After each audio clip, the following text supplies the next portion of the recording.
So we are discussing neurophysiology revision. Now we are going to give a quick revision to CNS physiology. What are the important topics that you have to read in central nervous system? So first, one MCQ in front of you. This MCQ has been asked in NEET 2021 examination. So look at the MCQ. So there is a detailed history of a patient has been given, and ultimately the diagnosis is also given, that the diagnosis is multiple sclerosis. Now the question is, which cells are commonly affected in such condition? So we all know that multiple sclerosis is a demyelinating disease of central nervous system. So in central nervous system, myelination is done by which cell? All of us know that the cell which forms myelination in central nervous system is oligodendrocyte. And all of you also know that this Schwann cell is responsible for myelination in the peripheral nervous system. So PNS myelination is by Schwann cell and CNS myelination is by oligodendrocyte. So whenever there is death of this oligodendrocyte, there will be demyelination in central nervous system, and one of such disease condition is multiple sclerosis. Now another extra thing that you have to remember here, that there is a little bit difference between CNS myelination and PNS myelination. So in PNS myelination, the Schwann cell is responsible for myelination of a single neuron, means one Schwann cell is dedicated for myelination of a single neuron. The ratio is 1:1. But in case of central nervous system, one oligodendrocyte is responsible for myelination up to 30 neurons, okay, which can go maximally up to 50 neurons. That's why we can understand that in case of CNS, the myelination, one neuron is giving myelination on multiple neuron, 1:30 ratio. But in case of PNS, one neuron is dedicated for a single neuron, not only single neuron, for a single node of Ranvier. So this extra information you have to remember for your future MCQ. Now next question, again a MCQ, which is similar like that of the previous MCQ. Here also the disease that has been asked is multiple sclerosis, but the question here is a little different. The question is nerve conduction velocity. So in case of demyelination, the conduction velocity of nerve impulses will be low in compared to the normal myelinated neuron. We all know that. So question is, what may be the possible cause? So we have already seen that multiple sclerosis means there is death of oligodendrocyte. So loss of oligodendrocyte is a true statement. But loss of oligodendrocyte is not directly responsible for conduction velocity lowering. So conduction velocity depends on myelination. So whenever there is death of this oligodendrocyte, there will be loss of myelin sheath of the neuron, and because of this loss of myelin sheath, the conduction velocity of neuron will be reduced. So the best answer in this question will be B, loss of myelin sheath. So all of you know that you have to remember that conduction velocity of action potential on a neuron depends on two main important things. One is the diameter of the neuron. More the diameter, more will be the conduction velocity. And second thing is the myelination of the neuron. More the myelination, more will be the conduction velocity of neuron, right? So here the question is directly asking about the low conduction velocity in multiple sclerosis. So answer is loss of myelination. Now one extra information that you have to remember, that in case of multiple sclerosis, the oligodendrocyte cell is destroyed. Why there will be destruction? So this is an autoimmune disease where T cells attach the oligodendrocyte cell in the central nervous system, and because of which there will be demyelination, right? So the nerve conduction is interrupted due to demyelination, we have already discussed. Now one important thing here you have to remember, antibody. Okay, so T cells is attacking the oligodendrocyte. So antibody against the myelin basic protein and several other components of myelin like myelin oligodendrocyte glycoprotein MOG are also responsible for demyelination. So these are the antigen against which the antibody is produced, right? So the antigen is which one? Myelin basic protein is one of the antigen, and second is the MOG. These are the two important antigen against which the antibody is directed in case of multiple sclerosis. So this is also important to remember for future MCQ. So next we are going to discuss most important things of synapses. So all of you know that synapses in the central nervous system may be excitatory in nature or maybe inhibitory in nature. So if the synapse is excitatory in nature, suppose this is a presynaptic neuron and this is the postsynaptic neuron, we know that the neurotransmitter in between these two neuron is the glutamate, that is the excitatory synapse. Similarly, if you look at the inhibitory synapse, so the presynaptic neuron and the postsynaptic neuron, the neurotransmitter here in most of the cases is GABA or it may be glycine also, right? And if you are thinking of the peripheral nervous system, so peripheral nervous system means neuromuscular junction, where one motor neuron, suppose this is the terminal of the motor neuron, will make a synapse with the muscle membrane. So suppose this is the muscle cell, it will make a synapse with the muscle membrane. So now you have to quickly revise that what are the glutamate receptor that will be present in the postsynaptic membrane. In my lecture, I have discussed this glutamate receptor in detail, but for the timing, at least you remember three names. That is the glutamate receptor NMDA, second one is KAINAT kinase, and third one is the AMPA. These are the three main ionotropic receptor of the glutamate that you must have to remember. Coming to GABA. So GABA, all of you know that there are GABA A receptor, GABA B receptor, and GABA C receptor, right? And glycine is only one type of receptor, so there is no subdivision. At the level of neuromuscular junction, the receptor, all of you know that the receptor is acetylcholine receptor. What kind of receptor they are? They are nicotinic muscle variety or NM variety of receptor. So this you have to remember. All of you know that the neurotransmitter here in the motor neuron is obviously acetylcholine, and the receptor is acetylcholine receptor, which is the nicotinic variety of receptor, nicotinic muscle variety, right? So this is the basic bottom line that you have to remember. Now on to this, you look at if the glutamate is released from the presynaptic neuron, it will act on the receptor here, and what it is going to do? It is going to generate a local potential here in the postsynaptic neuron. Similarly, if the GABA is released from the presynaptic neuron, again it is going to produce a local potential in the postsynaptic neuron. And in case of neuromuscular junction, if the acetylcholine is released from this motor neuron terminal, it is also going to produce a local potential at the level of neuromuscular junction. So this local potential is generated in all these three types of synapses, but the local potential which is produced by the glutamate is excitatory in nature. The local potential which is produced by GABA is inhibitory in nature, and the local potential which is produced by acetylcholine, this is also excitatory in nature.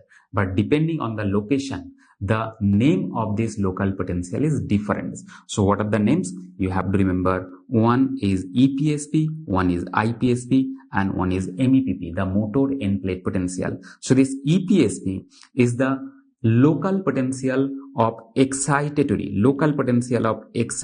synapses. IPSP is the local potential of inhibitory synapses, and MEPP is the local potential of neuromuscular junction. So I can go back here. So this local potential is known as excitatory postsynaptic potential. This GABA mediated local potential is known as inhibitory postsynaptic potential, and this neuromuscular junctions, the potential is known as motor end plate potential or MEPP. Now you have to remember that what is the ionic basis of all of this local potential. So this EPSP, the ionic basis is there will be entry of positively charged ion into the postsynaptic neuron. Positively charged ion, like for example, it can be sodium entry, or it can be of calcium entry, or it can be entry of both sodium and calcium. So I'm writing here entry. So it can be entry of positive ion in the form of sodium or calcium, or sodium calcium combined, right? Or EPSP can also be generated by closure of potassium channel. So whenever potassium channel is closed, we can understand that positive charge will remain more into the neuron, so there will be depolarization. So this EPSP is an excitatory postsynaptic potential. This is a kind of local potential, so I can write down here, this is a local depolarization. So what is EPSP? It is a local depolarization. Now coming to the next one, that is the IPSP. What is the ionic basis? Ionic basis is that negative charge ion will enter into the postsynaptic neuron. Like for here, the negative charge ion is going to enter here.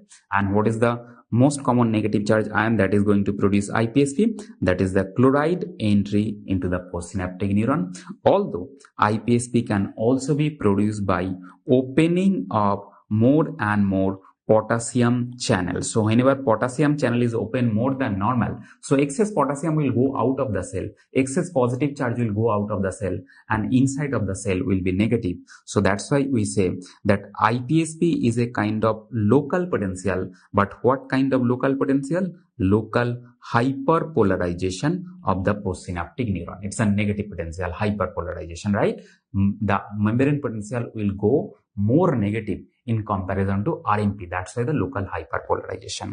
And coming to this MEPP, motor end plate potential. So this is a potential which is generated in the muscle membrane, which is known as the motor end plate, and this is mediated by entry of which ion? Sodium ion. This sodium is entering through which channel? This is entering through AChR, acetylcholine receptor channel, which I already told you that it is a nicotinic type of receptor, right? So this sodium entry into the muscle membrane is producing a local depolarization. It is producing a local depolarization at the neuromuscular junction, and this local depolarization is known as motor end plate potential. So this EPSP, IPSP, motor end plate potential, all of them are local potential. I hope all of you remember local potential means it's a kind of non-propagated potential, right? So please revise with me. Non-propagated potential, it does not follow all or null law. This is also important. And this is a kind of decremental potential. Decremental potential. In my actual lecture, I have discussed the detail, but for the timing, you remember at least these three property of the local potential. So that is all about the synaptic potential in central nervous system and peripheral nervous system, right? Okay. Now move on to next. So now you are seeing MCQ in front of you. So there is a figure. This figure has been taken directly from the Genong's textbook of medical physiology. So the question is, this is an example of which type of connection is seen between these two neurons. So if you note down this diagram carefully, so this is a neuron, right?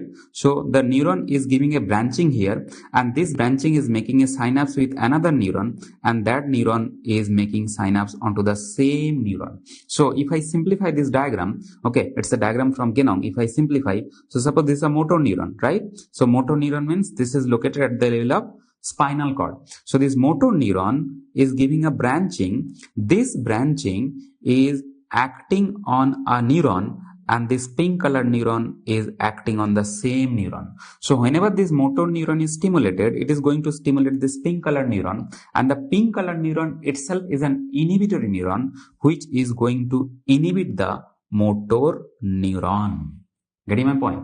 So whoever is stimulating you, you are going to inhibit onto them, right? So this is a typical scenario which is known as negative feedback type of inhibition. Getting my point? So obviously it's not a positive feedback inhibition, it's not a feed forward inhibition, this is not a presynaptic inhibition. So this pink color neuron which I have highlighted here, so this is the pink color neuron that is I have made here. This neuron is known as RNSHW, Rensa cell neuron. Getting my point? Very, very important. So this pink color neuron that I have made here, this is an inhibitory interneuron. This inhibitory interneuron is known as Rensa cell. Okay, so the Rensa cell releases a inhibitory neurotransmitter that is glycine, and by the release of this glycine, it is going to inhibit the motor neuron which is stimulating the Rensa cell. So this kind of inhibition is known as negative feedback inhibition, and Rensa cell inhibition is also known as recurrent inhibition. Getting my point? So you have to remember two important words about Rensa cell inhibition. It is a negative feedback inhibition and it's an recurrent inhibition, right? Recurrent inhibition. These two important things that you have to remember here.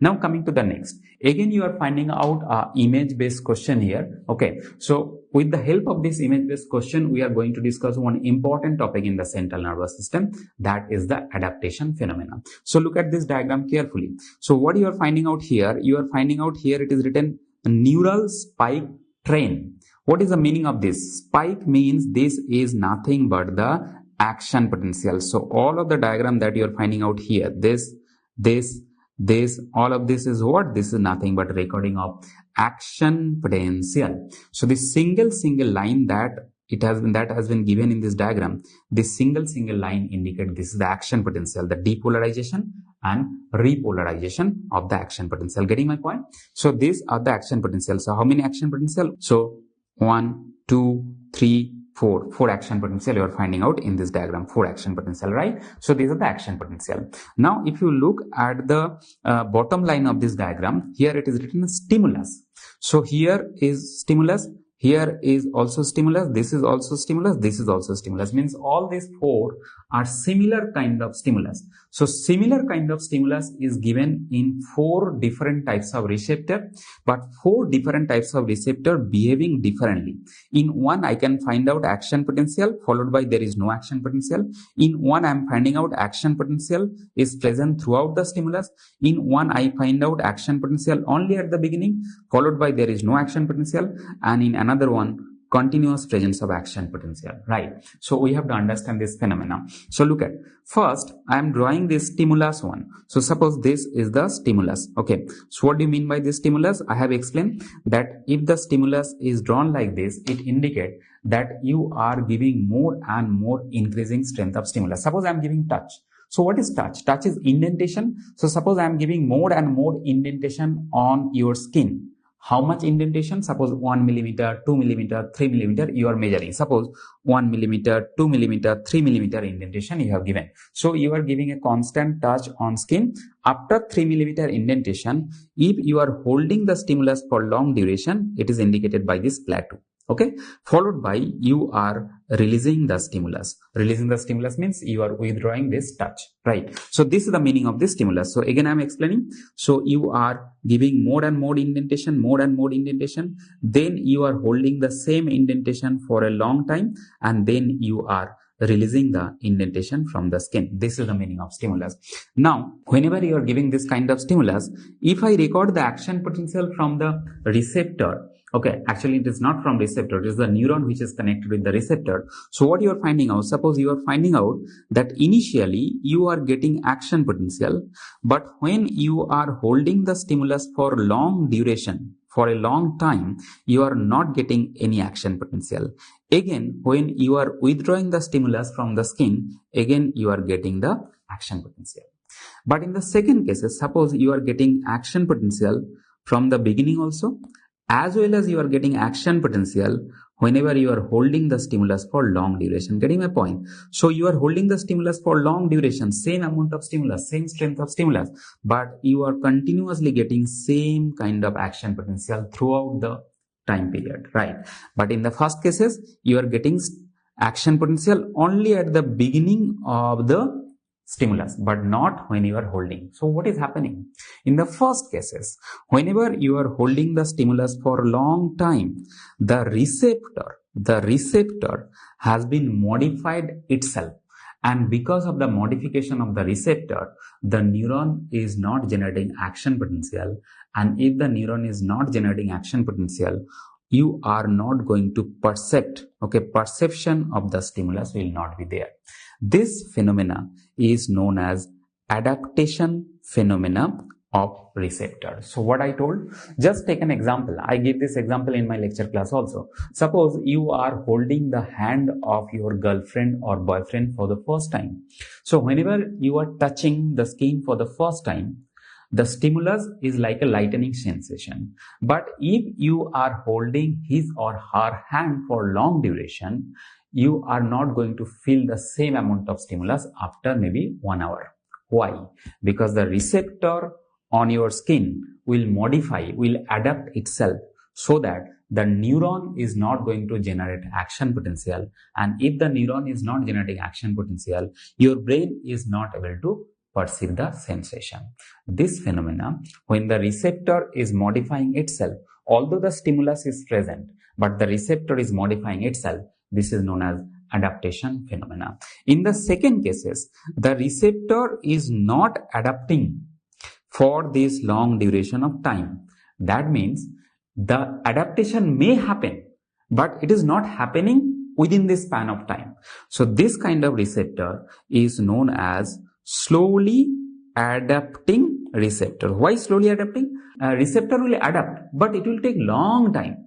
Okay, all receptor will adapt except the pain receptor, but this receptor is not adapting quickly. But in the first cases, the receptor is quickly getting adapt, and that's why it is not generating any action potential on the neuron. This kind of receptor is known as rapidly adapting receptor. Rapidly adapting receptor. So now all of you know that the rapidly adapting receptor for the touch, what are the rapidly adapting receptor? Pacinian corpuscles and Meissner's corpuscles. Okay, Meissner's corpuscles and hair end organ. These are the rapidly adapting touch receptor in the body. And slowly adapting touch receptor in the body, who are they? Merkel's, right? Merkel's, Ruffini's, right? Ruffini's, and your free nerve ending. So you must have to remember this, right? Now among all of them, the most rapidly adapting receptor is Pacinian corpuscles. So with this information, now I am going back to the diagram. Now I have to look at this recording of action potential very closely. How many action potential I am getting? Because the stimulus is same in all of this diagram. So with the same amount of stimulus, I can find out that this receptor is producing 1, 2, 3 action potential, followed by there is no action potential. The diagram A, it is also producing action potential 1, 2, 3, 4, 5 action potential, followed by there is adaptation. So in case of C, there is only 3 action potential, followed by there is adaptation.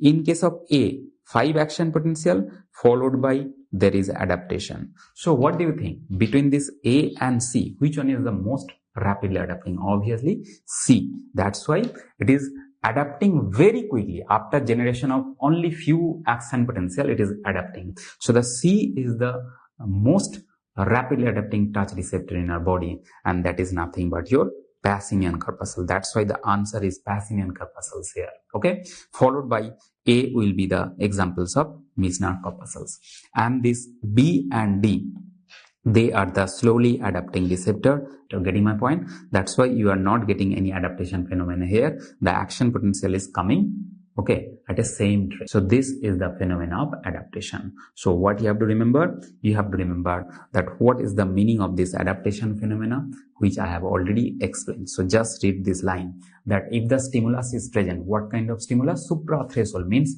the stimulus will be able to produce action potential, but due to some changes in the receptor, it is not capable of producing action potential, and that is adaptation phenomena.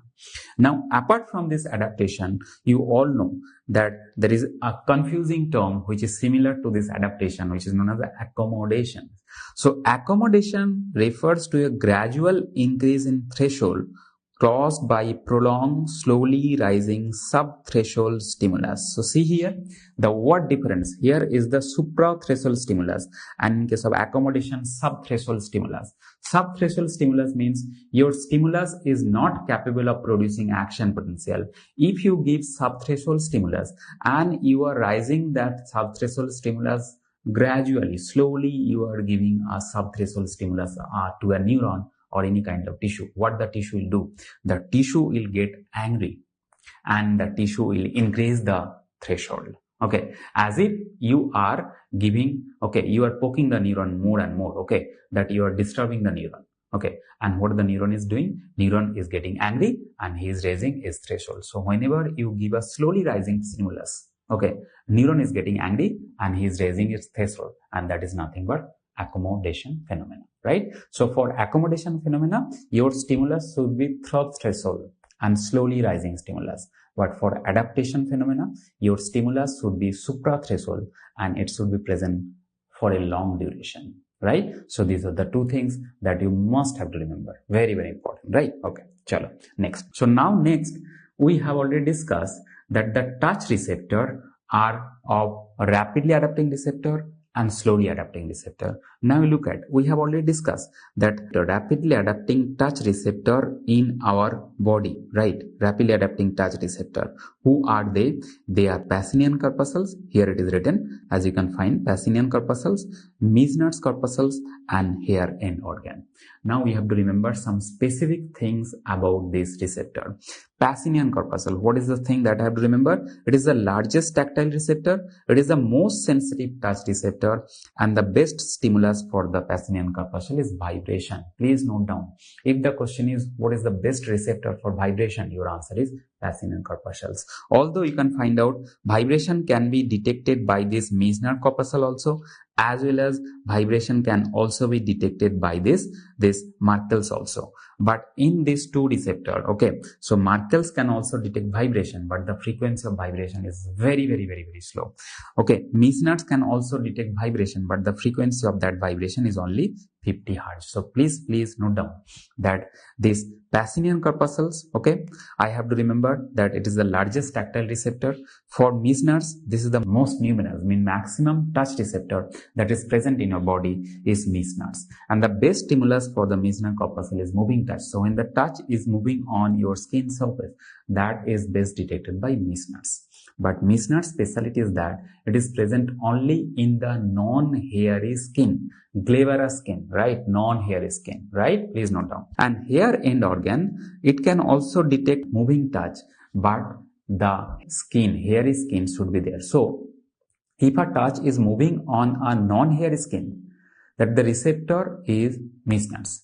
But if something is moving on your hairy skin, then the receptor is hair end organ. So these two receptors detect the movement, moving touch, right? Merkel's, it is located at the level of epidermis. So this is the only touch receptor which is located in the epidermis. All other touch receptors, what has been written here, they are located in the dermis. So Merkel's is located in the epidermis. The other name of Merkel's receptor is ego-dome receptor, and the best stimulus for the Merkel's is point. Okay, so if you are touching some point on your skin, or you are feeling the corner of the table, edges of the table, the best receptor to feel these things are Merkel's. Ruffini's, the best stimulus for the Ruffini's is stretch on your skin. So if you place some large object on your skin, there will be stretching. This stretching is best detected by Ruffini's. So whenever you are holding some large object on your hand, the size and shape of that object is best detected by Ruffini's. And free nerve ending is dedicated for itching and tickling type of touch sensation. So this is one of the most important slide in central nervous system, different types of touch receptor. Please note down. So tactile receptor is the receptor for detection of touch and pressure. The maximum number of tactile receptors are present at the level of tips of the finger, right? So tips of finger, this is the area where maximum number of touch receptors are present, followed by your lips, right? So these lips, so fingertips followed by lips, these are the two areas where touch receptors are maximally present, right? Now whenever we are discussing the touch receptor, we have to discuss two things. One is receptor for braille reading and receptor for 2-point discrimination. Believe my word that for both the cases, the answer is Merkel's, right? Merkel's. I have given the reference here and I have given the detailed discussions. Why?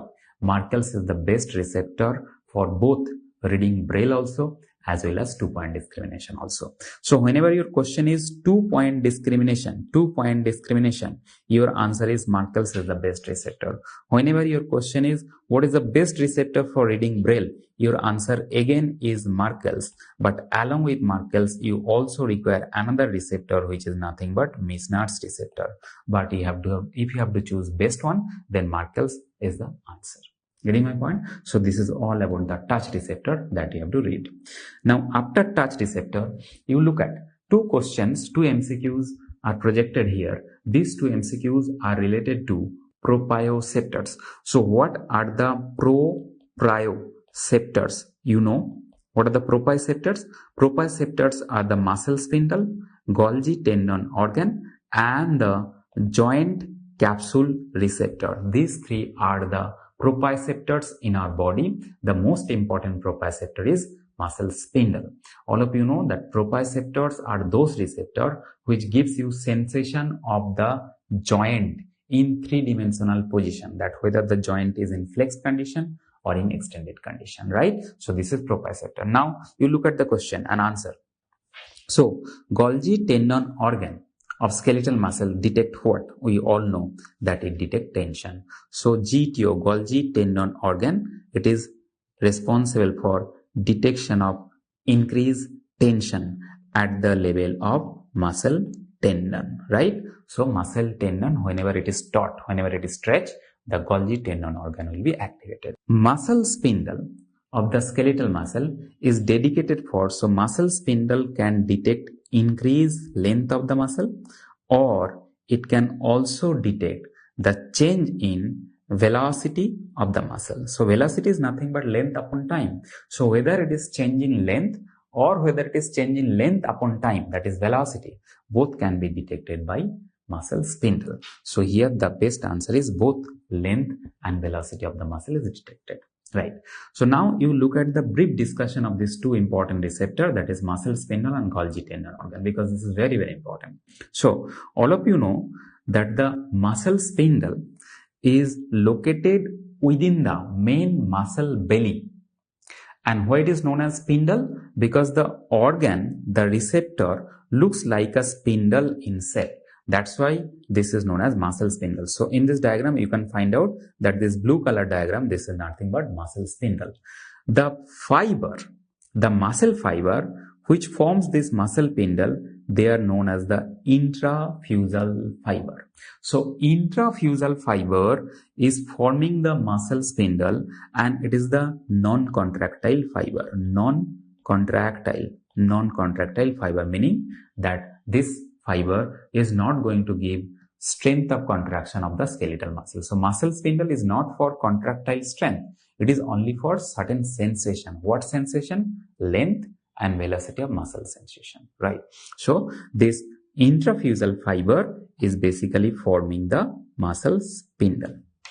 On the other hand, the Golgi tendon organ, where they are located, the Golgi tendon organ are located in the muscle tendon, but actually it is not within the tendon. It is the tendon muscle junction. So what you have to remember about Golgi tendon organ, GTO is located most commonly in 95% cases, it is located at the tendon muscle junction, that is in 95% cases, and in 5% cases it is located within tendon. So within tendon it can also locate, but that is only in 5% of cases. Getting my point? So these two important information you have to remember. Now Golgi tendon organ, we have already discussed that it is activated by increased tension within the tendon, right? There is another question about Golgi tendon organ. So we can find out that Golgi tendon organ is composed of many fibers only. So how many fibers are there inside a single Golgi tendon organ? Remember, GTO consists of 10 to 15 fibers inside it, right? So how many fibers are forming a single Golgi tendon organ? On an average 10 to 15. But what about this muscle spindle? How many fibers are forming the muscle spindle? So look at muscle spindle composed of two types of fibers. So I'm writing here muscle spindle. So what type of fiber are forming the muscle spindle? Intrafusal fiber. So intrafusal fiber are of two types. One is nuclear, very, very important thing, nuclear bag fiber, and second one is the nuclear, chain fiber. In a single muscle spindle, 2 to 3 nuclear bag fiber will be there and 5 to 9 nuclear chain fiber will be there, right? So this nuclear bag fiber, depending on the functions, it can be of two types, that is, one is dynamic nuclear bag fiber and one is the static nuclear bag fiber. But nuclear chain fiber, they are always static in nature. So the dynamic bag fiber, they are responsible for detecting the velocity of the muscle. We have already discussed. And the static fiber, they are responsible for detecting the increased length of the muscle. They are responsible for detecting the length of the muscle. So remember that bag fiber, it can detect velocity also, it can detect length also, but this chain fiber, they can only detect the increased length of the muscle, right? So this muscle spindle, they are located within this muscle belly, and what they are detecting length and velocity of the muscle by dynamic fiber and static fiber.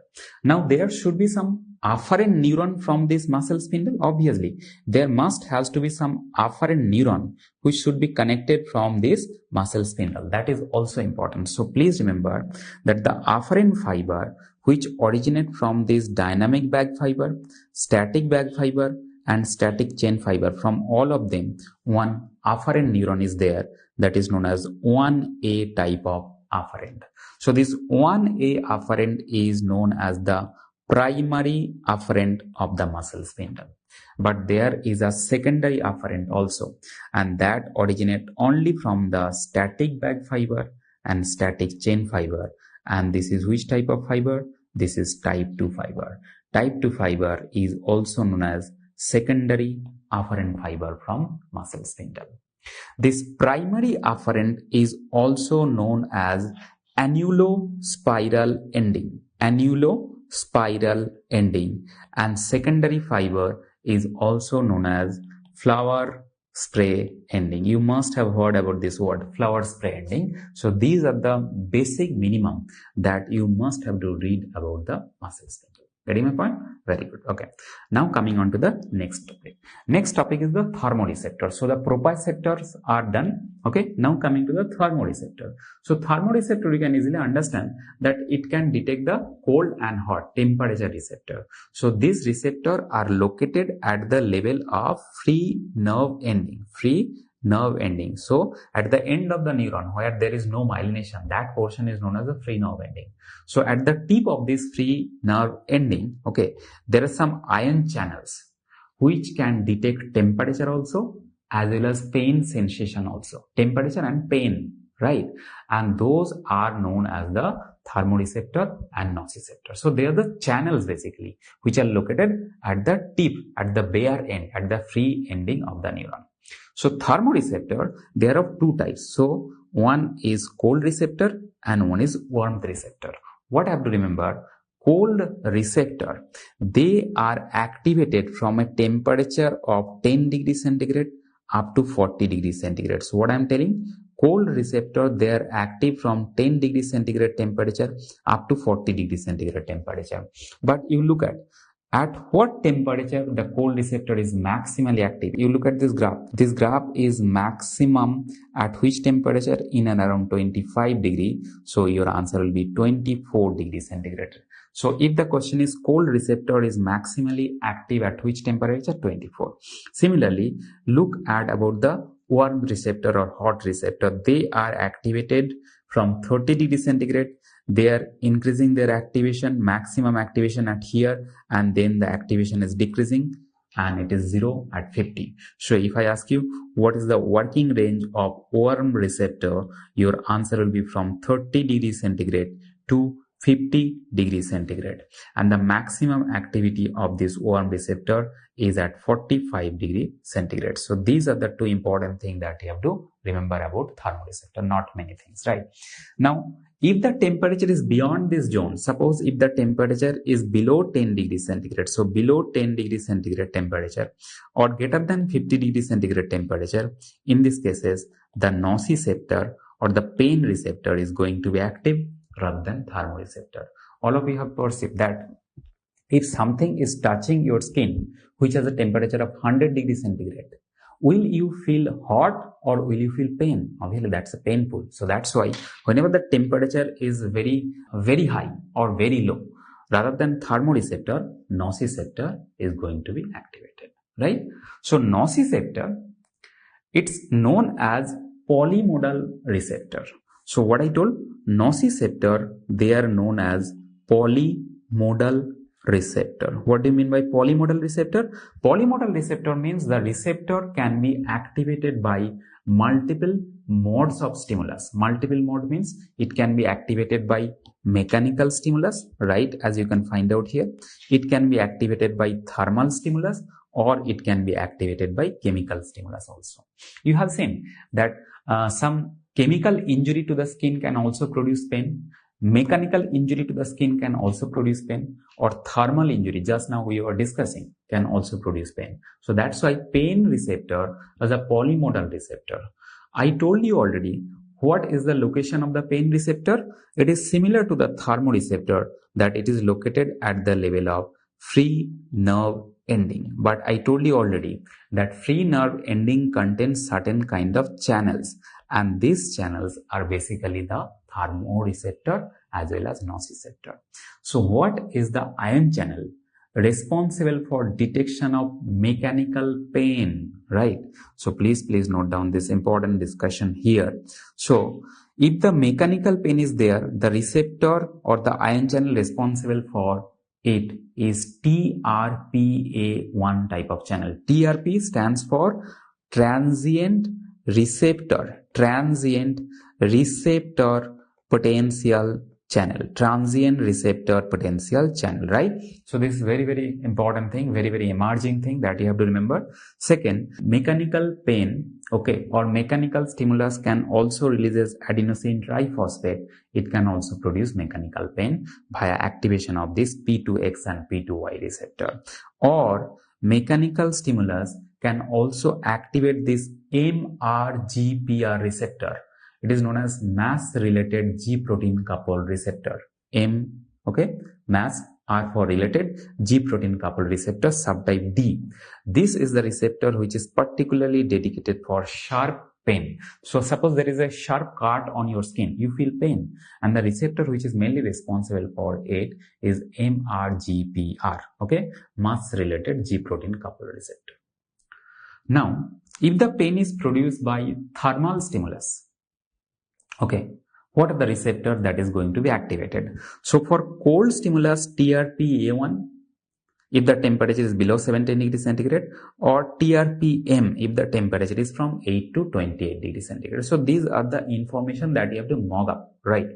Now, if the temperature is very high, greater than 43 degrees centigrade, or if the H plus ion is present, or if the capsaicin chemical is present, it can activate one ion channel that is known as TRPV1, and that can also give pain sensation.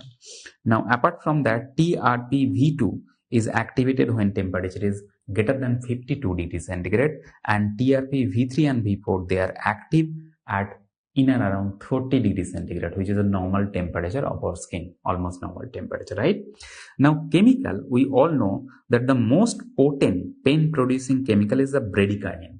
The receptor which is activated by this is B1 and B2 receptor. Similarly, other chemical can also produce pain, like for example serotonin, like for example acid or H plus ion, and nerve growth factor, neuronal growth factor, nerve growth factor, they can also produce pain by action on this TRK, tyrosine kinase receptor A, right? Acid can act on ASIC, acid sensing ion channels, and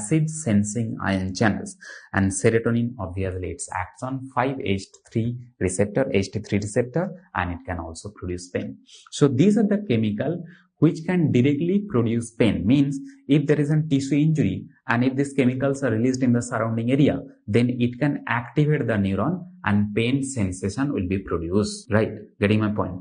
But there is something which is known as nociceptor sensitizer. So just now we have discussed that there are certain pain producing substances like bradykinin, serotonin. What is the meaning of that? Meaning pain producing substances are known as nociceptor activator. They can activate the pain producing neuron. But nociceptor sensitizer is little different. Nociceptor sensitizer means they can only increases the sensitivity of the neuron, but per se they cannot produce pain. So what are the nociceptor sensitizer? Prostaglandin, leukotrienes, and substance P. Please note down that all these three substances, they cannot produce pain of their own. They can only increase the pain sensation if already the sensation is going on. So already the pain is going on. If these substances are present additionally, it will increase the perception of pain. That is a sensitizer. But pain producing substances we have already discussed: bradykinin, histamine, serotonin, and free potassium ion in the extracellular fluid. All of these can produce pain by stimulating the nociceptor. So most potent is the bradykinin, right? Now, whenever we are discussing nociceptor and pain, you also have to remember two terms. One is hyperalgesia and one is allodynia.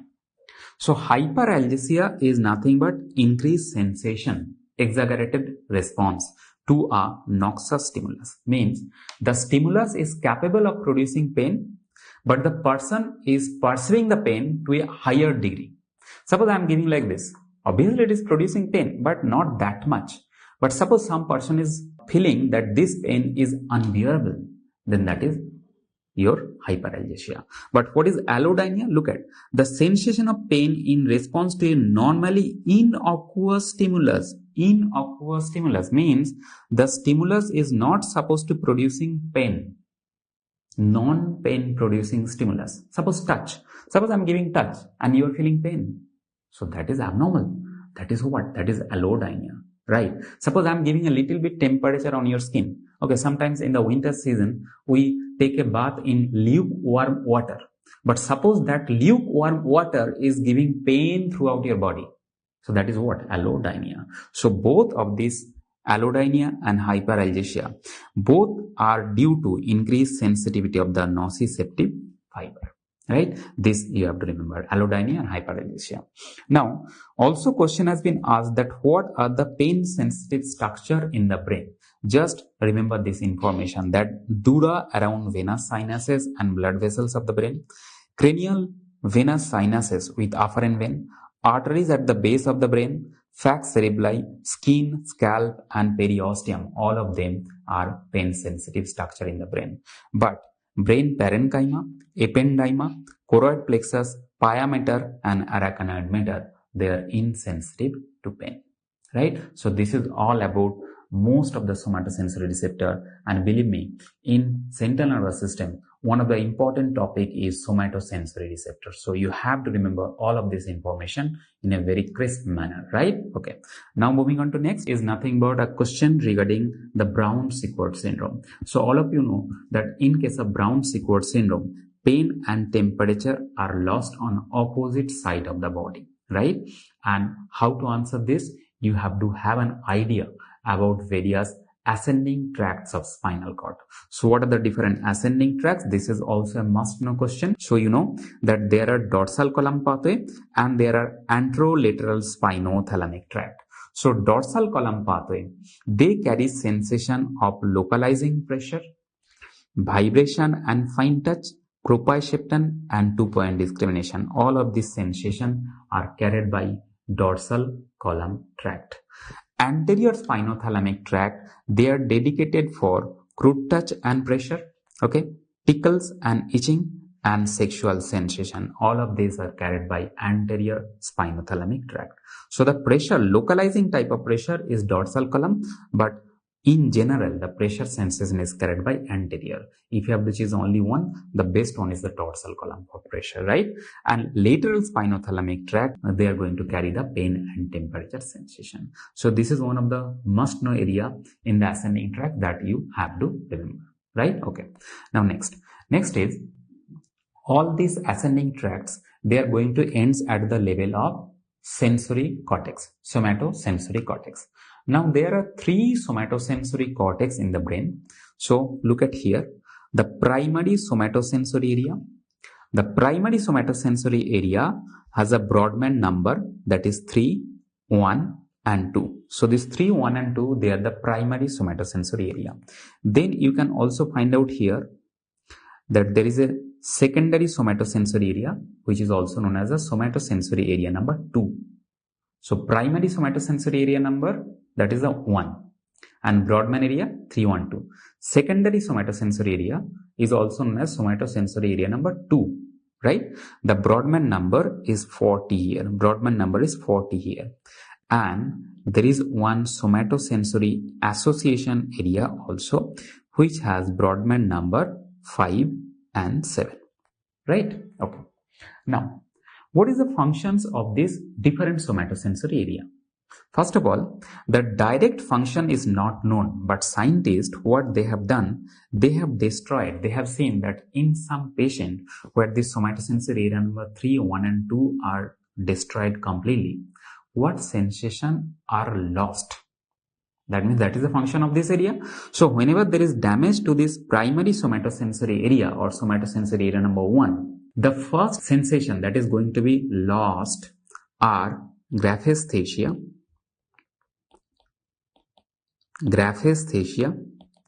and stereognosis. These are the sensations which are going to be lost at the earliest. But if the question is which sensation will be lost maximally, then your answer will be fine touch, and proprioception. These are the two sensations which will be lost maximally. But if the question is what is the sensation which will be lost at the earliest, then your answer is graphesthesia and stereognosis. Apart from this, there will be also loss of localization, means you will not be able to localize that what point I am touching on your skin, right? That is loss of localization. Now coming to this Brodmann area number 40, no functions is found out till date that what is the function of this somatosensory area number 2. Very good. Now coming to this somatosensory association area. Always remember, somatosensory association area is responsible for complex sensation of the whole body image. So I can perceive that my both hands are there, both legs are there, okay, both ears are there. I can image my body in my brain that this is the whole body. But whenever there is damage to this somatosensory area, the person will not be able to get the full image of the body, whole image of the body. This kind of complex sensory loss is known as amorphosynthesis. Getting at the term, amorphosynthesis means A means absent, morphosynthesis means the whole body image is lost. The person will not be able to perceive the one side of the body. Suppose there is loss of the somatosensory association area on left side, I will not be able to perceive the right side of the body. Any kind of sensation I am not going to perceive. So what I am going to do, I am going to neglect my whole one side of the body, and that is known as hemi-neglects. So whenever there is damage to this area, there will be hemi-neglects, and the sensory loss is known as amorphosynthesis. Getting my point? Okay. Now coming to the motor cortex. So similar to the sensory cortex, there are motor cortex also. So the motor cortex, look at motor cortex, they are primary motor cortex, supplementary motor cortex, and premotor cortex. So primary motor cortex, it is responsible for, obviously motor cortex means it is responsible for movement, but what kind of movement? Simple and gross movement. So if I am moving my arm like this, so there is a contraction of whole group of biceps muscle and other group of flexor muscle. So there is a group of muscle is contracting. This kind of simple movement can be done by primary motor cortex, which has a Brodmann area number 4. All of you know this, right? Now this supplementary motor cortex, it is responsible for complex type of movement and bilateral movement. So supplementary motor cortex is responsible for complex movement, and whenever the movement is occurring bilaterally, right? So if I am moving my both hand bilaterally like this, supination, pronation, then you require the help of supplementary motor cortex along with primary motor cortex. Without primary motor cortex, you are not going to contract your muscle. So primary plus supplementary is required for this kind of movement. Similarly, if you are doing a complex movement, like I'm writing on this iPad, so what is happening? This writing is a very complex thing. There is very fine movement of your finger. This kind of complex movement require primary motor cortex as well as supplementary motor cortex help. Getting my point? Now, premotor cortex is responsible for maintenance of the posture of joint before every movement. So what I'm saying, the premotor cortex is responsible for setting of posture or maintenance of posture of joint, posture of joint before every movement. Like for example, if I want to move my arm like this, I have to stabilize my shoulder joint first. I have to stabilize this elbow joint first. So this stabilization of this joint, this maintenance of posture of these joints before every movement is done by premotor cortex. So premotor cortex has to be activated before any kind of movement. Otherwise, your joint stabilization will not be there. So what is happening basically? If you want to move a simple kind of movement also, you require the help of premotor cortex as well as your primary motor cortex. But whenever you are doing a complex type of movement, obviously premotor cortex is active, primary motor cortex is active, supplementary motor cortex is also active. Getting my point? Please remember this important scenario.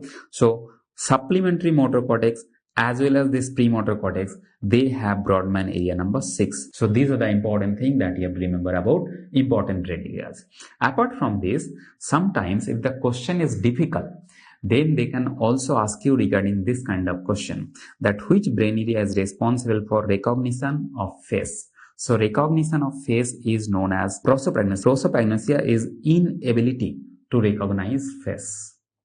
And which part of the brain is going to be damaged here? The temporal lobe, the inferior surface of the temporal lobe and medial undersurface of both occipital lobe is responsible for recognition of face. So if this area is damaged, prosopagnosia is going to happen. Right? Okay. Can recognize a person by voice, but cannot recognize by looking at their face. That is the prosopagnosia. Now, arithmetic calculation, mathematical calculation is done by an important area, that is the inferior portion of the left frontal lobe. Right? If the damage is there in this portion, then there will be acalculia. The person will not be able to calculate the simple arithmetic task also. Getting my point? Now the brain area for navigation, right? So if you are going for some kind of shopping, you can easily return to your home by navigating through a particular road. These area in the brain are known as a navigating area in the brain. So right hippocampus is responsible for identifying the location of the place, and right caudate nucleus is responsible for facilitating the movement towards that place. So one is identifying that place, that I have to move in this direction, and one is helping in navigating towards that location. These are the two important brain areas that you have to remember. And you know that this navigation area in the brain is more stronger in case of male. That's why, okay, so whenever you are driving, okay, whether you have felt it or not, but I have seen that my wife and me, okay, regarding the navigation, I am far better than her. So this area is more stronger in case of male person, right? Okay. Now, chalo, move on. So now coming to the difference between upper motor neuron and lower motor neuron, this topic will be also discussed in medicine also, but quickly revise that upper motor neuron, UMN lesion and LMN lesion. What is the difference? All of you know that atrophy is not a feature of upper motor neuron, but severe atrophy or loss of muscle bulk is a feature of lower motor neuron. Fasciculation is not going to happen in upper motor neuron. It is always present. It is mostly present in case of lower motor neuron. Increased tone in upper motor neuron in terms of plasticity and rigidity. Decreased tone will be seen in case of lower motor neuron, right? Then stretch reflex, very important point. Stretch reflex will be hyperactive in case of upper motor neuron. Increased stretch reflex, exaggerated stretch reflex. But in case of lower motor neuron, mostly it is absent or it may be hyperactive also. Muscle group affected. In case of upper motor neuron, regional, but in case of lower motor neuron, mostly distal muscle group, segmental muscle group is going to be activated. And all of you know this Babinski sign, that dorsiflexion of the great toe and fanning of the other toes in case of plantar response is known as Babinski sign. It is the sign in neurology and it is present in case of upper motor neuron. So if the upper motor neuron is damaged, then there will be dorsiflexion of the great toe and fanning of the other toes when you perform the plantar response.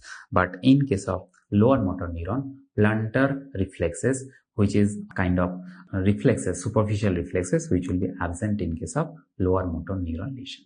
Getting my point?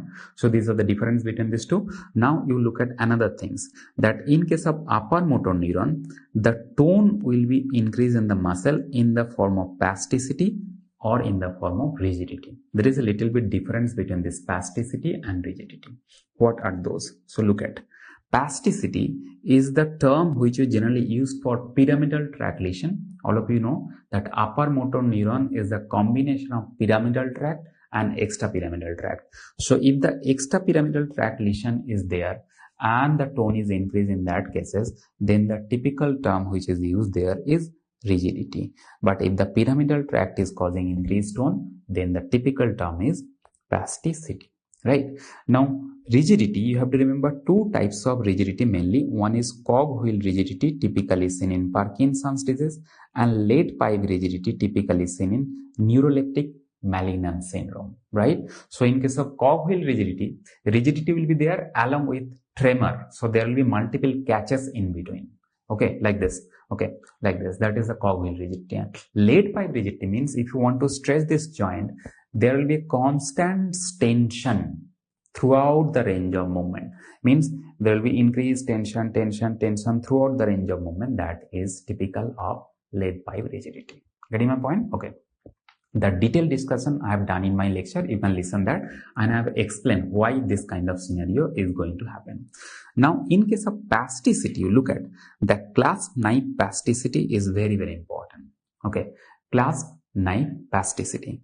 More tone in the initial part of the movement, followed by there will be sudden release of tension. So, if you want to open up this joint, initially there will be huge amount of tension, but suddenly this joint will open up.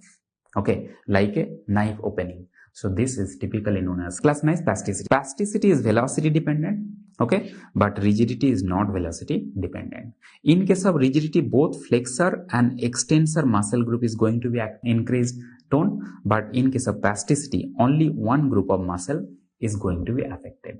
So in case of rigidity, both extensor and flexor, both will be rigid, both will be increased tone. Both will have increased tone. But in case of spasticity, only one group, either flexor or extensor, will have their increased tone. That is the difference between spasticity and rigidity. So this is the bottom line things that you have to remember about the upper motor neuron and lower motor neuron lesion. Now coming to one question, which of the following is false about decerebrate rigidity? So one is decorticate rigidity, and one is decerebrate rigidity. So the first option which is given here, that is the flexion of the upper limb flexed and lower limb extend. This is the answer in this question. This is false. In decerebrate rigidity, we do not see the flexion of the upper limb like this. This is the typical feature of decorticate rigidity, right? So look at, in case of decerebrate rigidity, the false statement is upper limb flexed and lower limb extended. Both upper and lower limb will be extended. This is obviously a true statement. Lesion between the superior and inferior colliculus produce this kind of rigidity. True. Cutting dorsal root abolishes the rigidity. Yes, dorsal root, okay, that is the afferent which is entering the spinal cord. If you cut this thing, then the rigidity will be lost. The detailed discussion of this, okay, has been done in lecture class, but for the timing, you remember that in case of decerebrate rigidity, there will be extension of all the four limbs, and the reason of this extension of four limbs is due to activation of pontine reticulospinal tract. So pontine reticulospinal tract is causing extension of all the four limbs in case of decerebrate rigidity. But if you cut the dorsal root of the spinal cord here, then the rigidity will be lost, right? But in case of decorticate rigidity, when the damage is at the upper part of the midbrain is damaged, and in case of decerebrate, pontine superior and inferior colliculus के बीच में there is a damage. But in case of decortication, if you cut at the upper part of the midbrain, then what will happen? Upper limb will be flexed and lower limb will be extended. Upper limb flexion is done by rubrospinal tract, and lower limb extension is done by the same pontine reticulospinal tract. So pontine reticulospinal tract. Getting my point? So if the question is who is causing flexion of the upper limb, this is the activation of rubrospinal tract in case of decortication. And who is causing the extension of the lower limb? Pontine reticulospinal tract. In case of decerebration, who is causing the extension of all these four limbs? That is pontine reticulospinal tract. Got it? Please remember. Okay. So this is all about the central nervous system. Now the next thing that you have to read in central nervous system is higher functions. Right. This is also important, but very selective things you have to read in higher functions. So first you look at plan of movement. Whenever you plan certain kind of movement, right? Who is planning? Okay, just take an example. Suppose there is a mosquito biting on the dorsum of your hand. You are planning to kill this mosquito by moving this arm. Okay, by moving these joints. So who is getting this plan? Who is preparing this plan? Answer is cortical association area. So first brain area that is active during any kind of motor planning is cortical association area. Then this plan will directly divert it to the premotor and motor cortex, but not that all. The blueprint of the plan has to be delivered at the level of basal ganglia and at the level of cerebellum. Which part of cerebellum? Lateral cerebellum, which is also known as cerebrocerebellum. So why these are required? So this basal ganglia and this lateral part of cerebellum, they will give feedback that whether the plan is foolproof or not. Getting my point? Okay. So whenever you are making some plan of action in the government project or any kind of state project also, you want to get feedback from other department. So this basal ganglia and this cerebellum, they are the other department. They will give feedback that the plan that you have made, it is foolproof. Go for the executions. So this way, the brain is planning. So I can understand that the basal ganglia is also responsible for planning and programming. And the cerebrocerebellum or the lateral part of cerebellum is also responsible for planning and programming. And then what will happen? Then the premotor and motor cortex, they are going to execute the movement. Now when the movement is happening, suppose you are moving this joint from here to here. This is a long pathway. So during this actual movement, cerebellum also give feedback from time to time so that during this actual course of movement, no diversion is happening. This way, cerebellum also gives real-time modification of the movement. This real-time modification of the movement is done by intermediate part of cerebellum that is also known as spinocerebellum. So this spinocerebellum is giving real-time feedback during actual movement. By this real-time feedback, it is smoothing the movement. It is coordinating the movement. So that's why we say that cerebellum is responsible for planning and programming also, as well as it is also responsible for smoothing and coordination of the movement also. But basal ganglia is responsible only for the planning, not for the smoothing and coordination part. So look at, according to the functions, we know that cerebellum has three subdivisions. One is vestibulocerebellum, which is responsible for balance and posture maintenance. Second part is the spinocerebellum and cerebrocerebellum that we have just discussed. So spinocerebellum is coordination and smoothing of the voluntary movement, and cerebrocerebellum is responsible for planning and programming of the movement. At least you remember these three functions of three different parts of cerebellum. If there is damage to the cerebellum, so cerebellar disorder, what are the features? So there will be hypotonia of the skeletal muscles. There will be no sensory deficit, no abnormality at rest also, except for the change in stretch reflexes. Okay, there will be drunken gait, very important feature.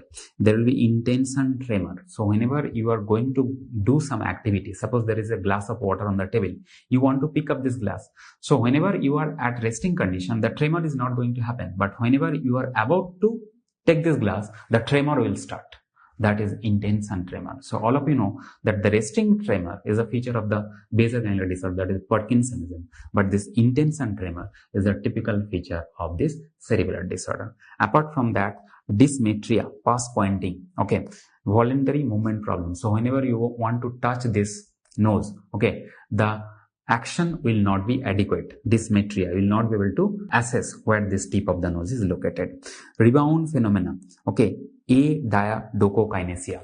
So rebound phenomena is that Suppose I am going to touch my nose and you are resisting. So what I am going to do, I am going to give more and more forces. Suddenly, if you release this thing, I can stop my hand before touching the nose. Otherwise, what will happen? If you release this, it will touch the nose. So, in case of cerebellar disorder, you will not be able to hold this hand before touching the nose. It will strike on your nose, and that is known as the rebound phenomena. Adiadochokinesia is known as alternate movement will be affected. Supination, pronation, rapid alternate supination, pronation. If you do, I can do easily without any problem. But in case of cerebellar disorder, this movement will be problematic. Similarly, decomposition of the movement, smooth, long movement will be difficult. So that is decomposition, as well as there will be nystagmus. Right? So this is the cerebellar disease feature. Now, coming to the functions of basal ganglia, we have already discussed that main functions of basal ganglia is planning and programming of the movement. That is the main function of basal ganglia. Apart from that, basal ganglia also has some cognitive functions, right? And the main area of basal ganglia that is responsible for these cognitive functions is caudate nucleus. Please note down this. So prefrontal association cortex is connected with the basal ganglia, and this loop is responsible for these cognitive functions. Not only that, basal ganglia is also responsible for skill and procedural memory. So whenever you are learning some new skill or some procedure, in these cases, the cerebellum and basal ganglia both are required for learning new skill or procedure. Okay? So these are the functions of basal ganglia. Now all of us know that what are the disease which is related to basal ganglia problem, right? So one is hypokinetic disorder, that is a Parkinsonism. We all know that in Parkinsonism, substantia nigra is destroyed. The dopaminergic neuron of the substantia nigra is destroyed. Apart from that, hyperkinetic movement are also seen in basal ganglia disorder. Those are hemibalismus, Huntington disease and dystonia. Hemibalismus, the subthalamic nucleus is damaged. Huntington disease, the striatum is damaged, and dystonia, the direct pathway of the basal ganglia is damaged. So all of you know that from the striatum, two pathways are there. One is direct pathway, one is indirect pathway. So if the direct pathway is specially damaged, then dystonia is going to happen. If the striatum, the caudate nucleus and putamen, both are damaged, then Huntington disease is going to happen. And if the subthalamic nucleus is damaged, then hemibalismus is going to happen. So these are the things that you have to remember in your brain. Mock up this information just for your exam, right? Okay. Now next is in higher functions, one important area is EEG and hypothalamic nucleus, electroencephalography. Okay, which is related to sleep and EEG. So sleep, EEG and hypothalamic nucleus, these are the two important areas in higher functions, right? So following EEG depict which stage of sleep.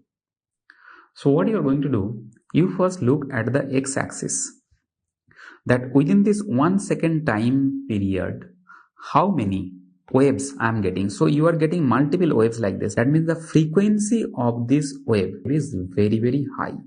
So if you are sleeping, so the frequency of the EEG wave should be low. But if it is high, then it is like beta-like frequency, because you know beta EEG wave is seen when the person is awake.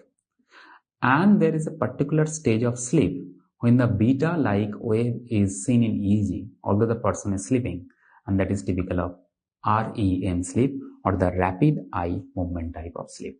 So with this help of this diagram, you can identify that this is the REM sleep. But again, I will tell you that this is not a very good question. Okay. For identification of the stage of the sleep, you require the help of EEG also.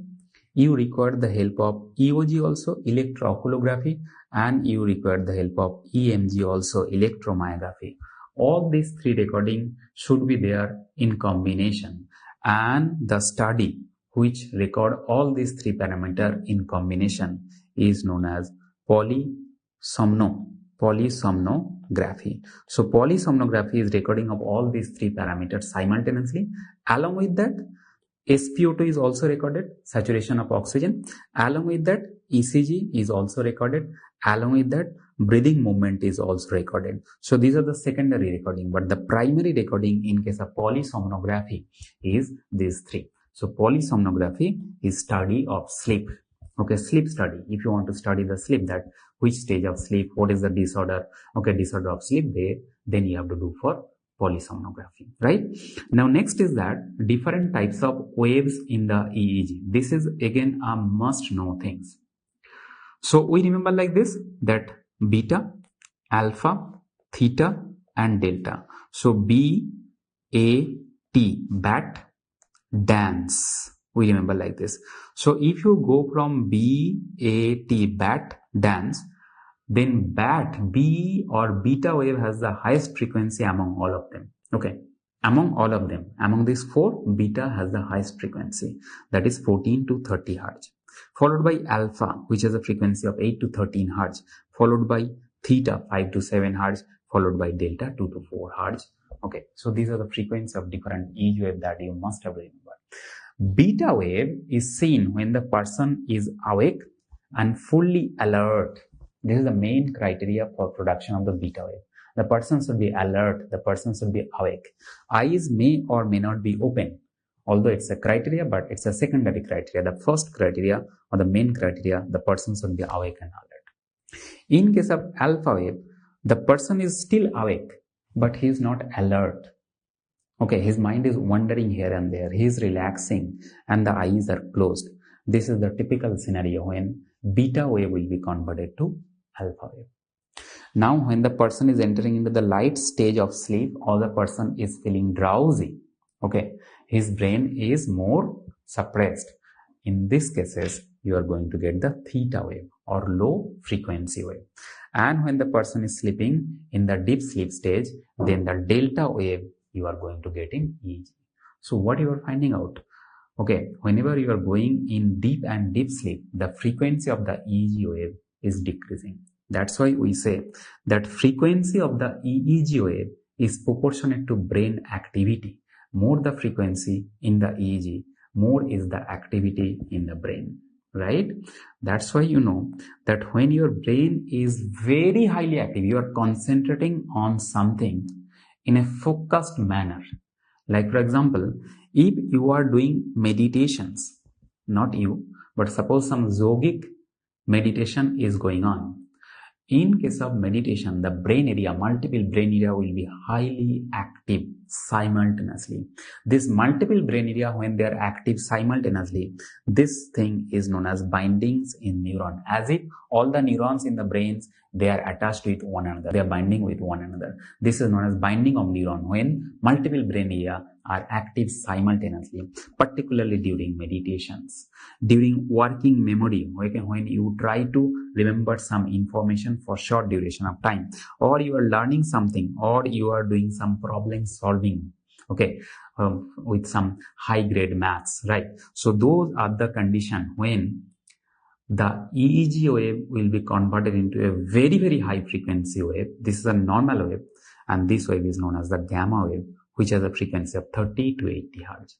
So if you are looking at the normal beta, alpha, theta, delta, here the highest frequency of beta is 14 to 30. But if the frequency is greater than 30, that means the brain is highly active due to binding problem in the neuron. What is binding problem?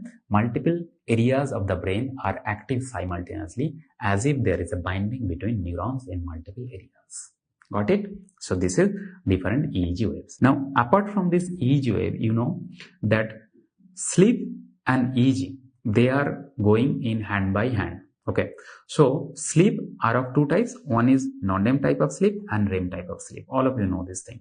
When you are sleeping for at a stretch of 8 hours or 6 hours, non-REM sleep is responsible for 70 to 80% of your total sleep duration, and REM sleep is responsible for 20 to 25% of your total sleep duration.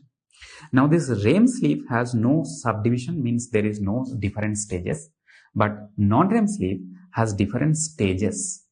Previously, we used to say that stage 1, stage 2, stage 3, stage 4. Nowadays, we say that the recent classification is stage N1, stage N2, stage N3. There are some key features of these three stages. N1, how will you identify? If the alpha wave is converting to theta wave in the EEG, then the person is in stage 1 of the sleep. Whenever you are getting sleep spindle, and K complex in EEG. This is typical wave in the EEG, a large spike K complex or spindle-shaped wave in the EEG that indicated that the person is entering into the stage 2 or N2 of the sleep. And whenever the person is entering into the deep sleep stage, the delta wave will be seen in EEG. This is one of the must know important information for your MCQ. Please note down.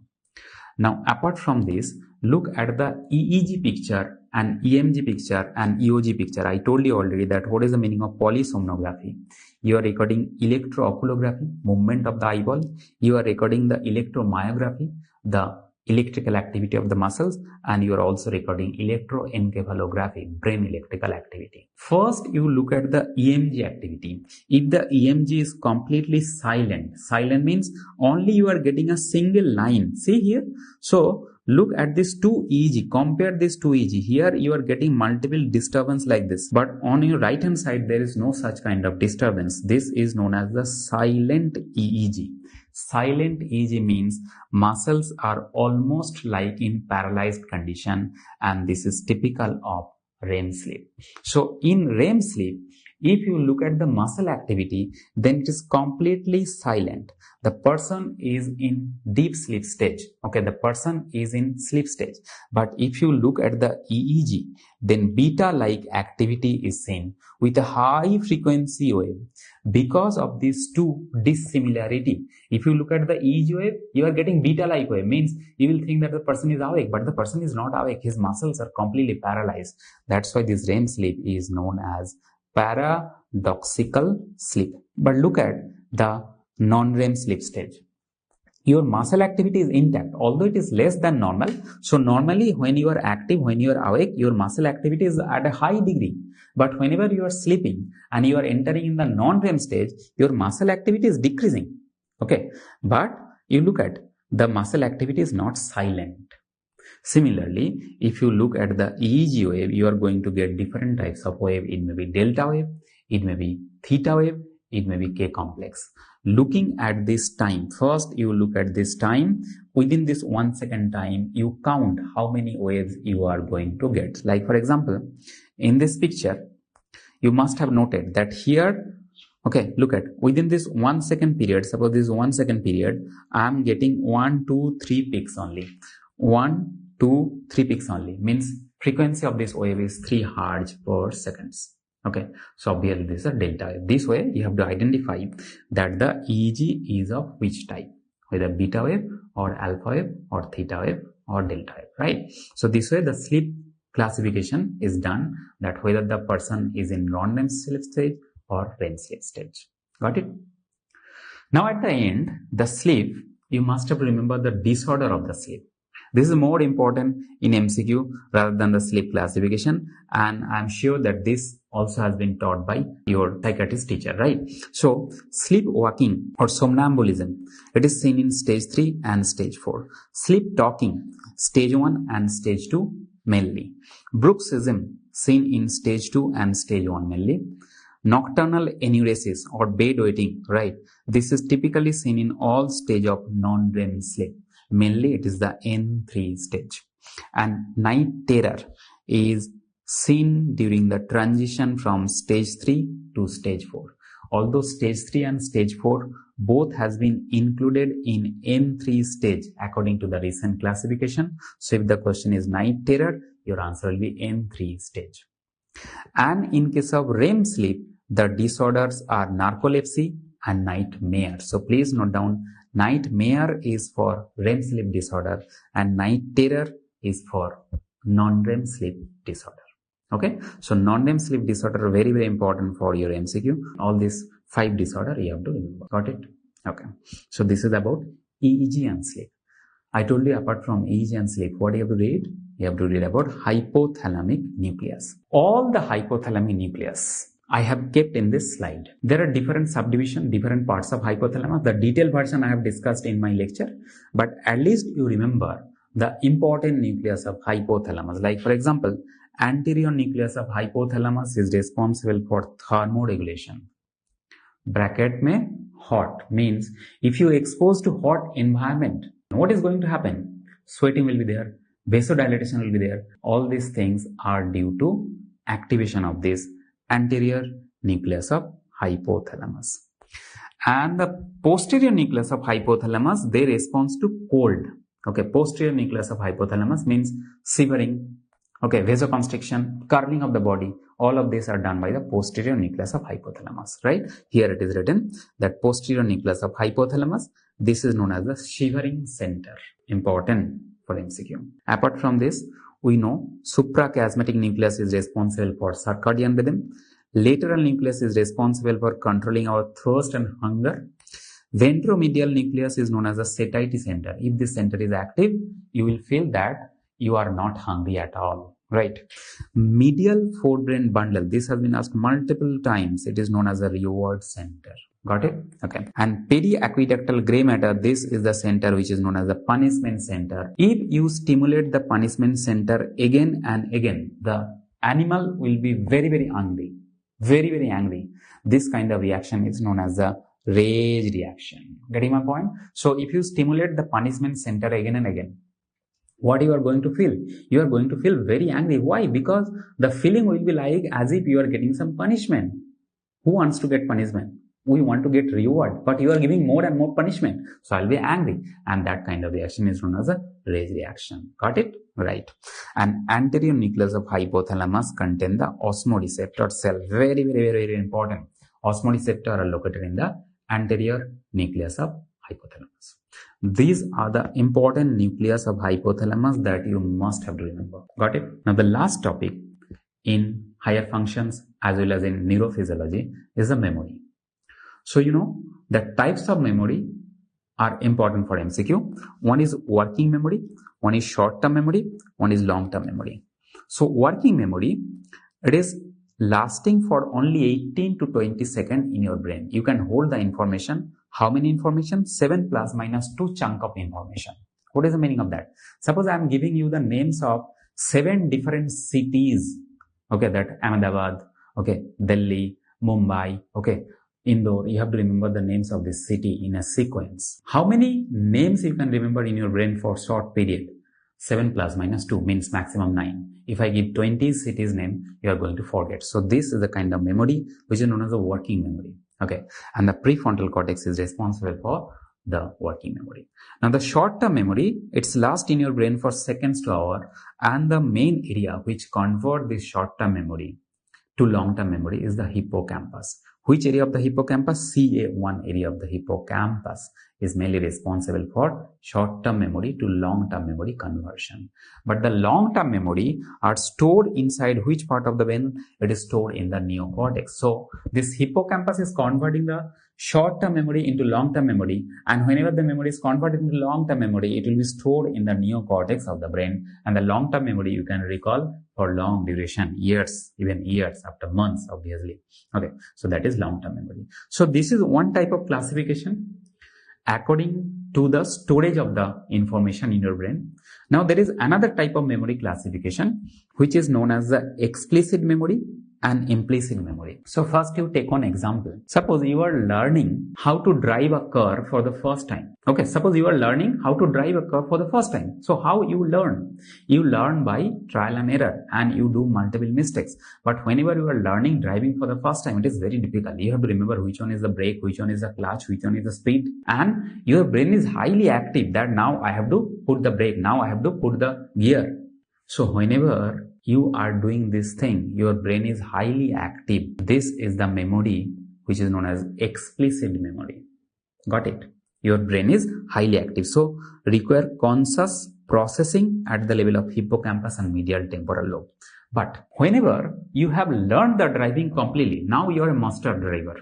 Okay. So what do you do?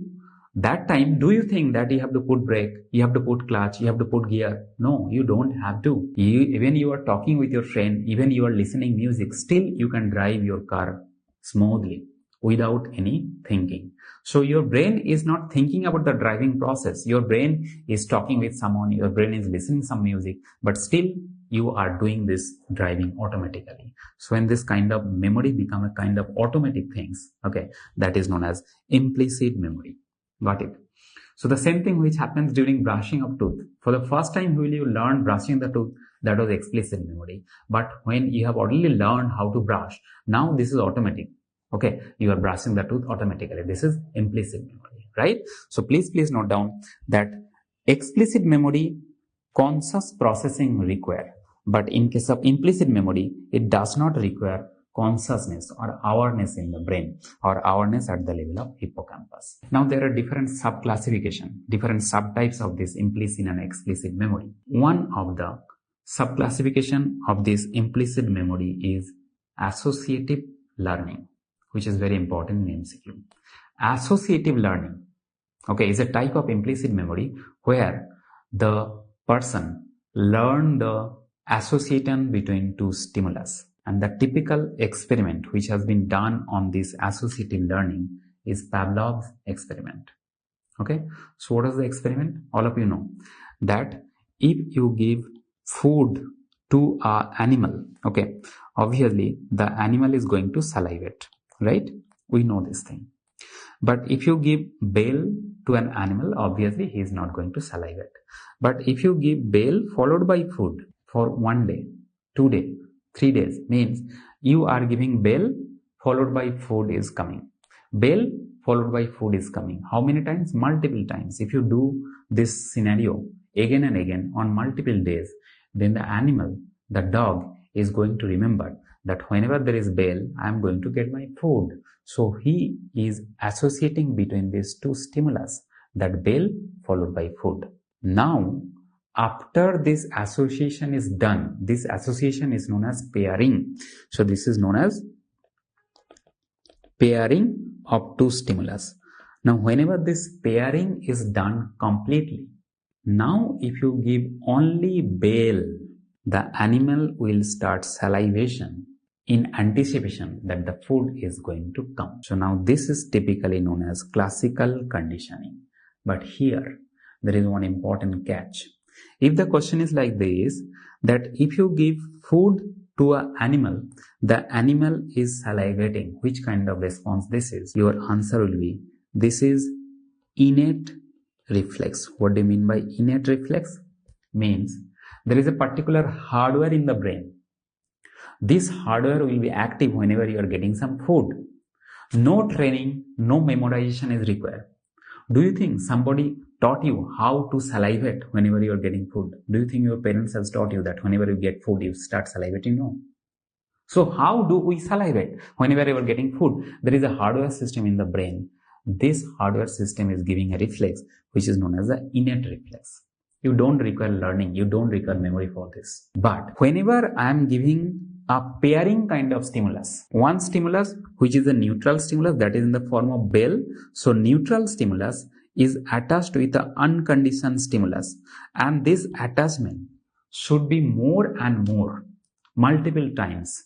This attachment is known as pairing. So whenever you are doing the pairing on multiple times, then the animal is developing an association between these two stimulus, and then it is known as associative memory or classical conditioning.